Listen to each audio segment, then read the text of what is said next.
Ventilator induced lung injury, की gas exchange चांगला झाला पाहिजे आणि स्ट्रेस जो आहे तो लिमिटमध्ये असला पाहिजे.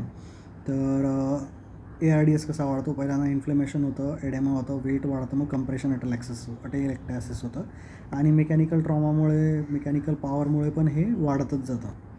तर हे 5 मेकॅनिझम आहे: baro trauma, volu trauma, atelec trauma, bio trauma आणि अर्गो ट्रॉमा. तर सुरुवातीला तर वाटलं फक्त प्रेशरनेच त्रास होतो, त्याच्यानंतर लक्षात आलं नाही व्हॉल्यूम ट्रॉमा पण खूप महत्त्वाचा आहे.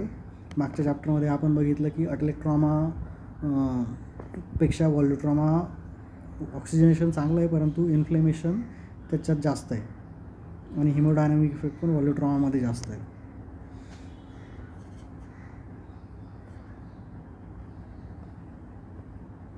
तर त्याच्यामुळे त्यांचा शिफ्ट ऑफ पॅराडाईम झाला की व्हॉल्यू ट्रॉमा पण अवॉइड करायचा आहे, फक्त प्रेशर ट्रॉमा नाही.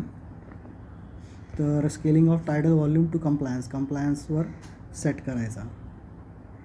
तर टायडल व्हॉल्यूम सेट करायचे आहेत प्रिडिक्टेड बॉडी वेट, पण प्रिडिक्टेड बॉडी वेट जास्त आहे तर लंग साईजवर बघायला लागेल. बेबी लंग असतात त्यांचे आणि कोणाचं किती लंग ओपन आहे ते माहीत नसतं, तर म्हणून FRC स्ट्रेन आपल्याला माहीत पाहिजे. टायडल व्हॉल्यूम अपॉन FRC किंवा टायडल व्हॉल्यूम अपॉन कंप्लायन्स हा तुम्हाला स्ट्रेन देईल.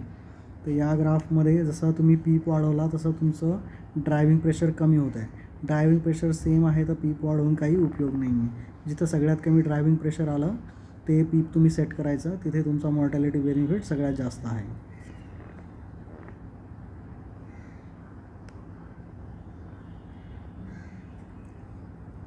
तर लंगचं जे फायब्रोस्केलेटन आहे ते इंज्युअर होतं तुम्ही हे दिल्यामुळे. तर स्ट्रेस आणि स्ट्रेन डायरेक्टली प्रोपोर्शनल आहे, एका लिमिटच्या वर ते तुटतं, रप्चर होऊन जातं. डिस्टेंडिंग प्रेशर काय आहे, पीक मायनस प्लुरल, त्याच्यामुळे इसॉफेगल तुम्ही मोजलं तर चांगलं होईल. लंग स्ट्रेन आपण बघितलं की change in volume divided by FRC. तर तुमचा tidal volume divided by FRC is your strain. Change तुमचा टायडल व्हॉल्यूम होतो ना, FRC प्लस टायडल व्हॉल्यूम तुमचा एंड आहे आणि बेस तुमचा FRC आहे, त्याच्यामुळे dV/V0 is tidal volume divided by FRC.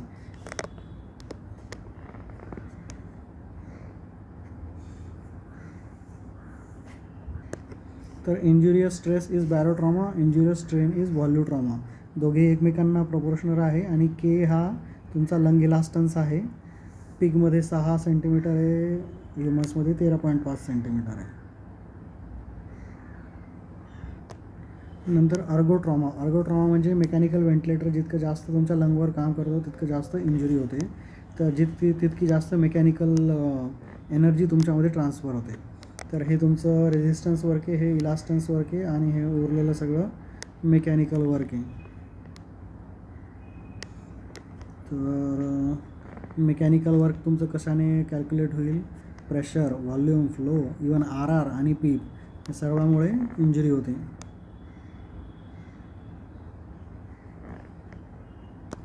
म्हणून ARDSमध्ये स्ट्रॅटेजी काय आहे, low tidal volume, driving pressure 15पर्यंत ठेवा, फिक्स व्हॅल्यू कोणी ठरवलेली नाही आहे पण अंदाज आहे ही.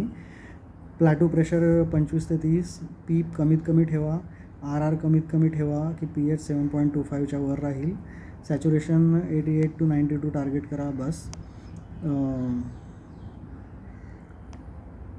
रिक्रुटर मॅन्युअर रुटीनली नका करू, ॲज अ रेस्क्यू करा आणि प्रोन करा तेव्हा जावं लागत असेल तर. आणि तुमचं एनर्जी एवढं ठेवा म्हणतात ते. आणि neuromuscular blocker only Wien needed. ECMO criteria PF ratio तुमचा 80च्या खाली गेला किंवा pH खाली गेला 7.25च्या किंवा CO2 60च्या वर गेला तर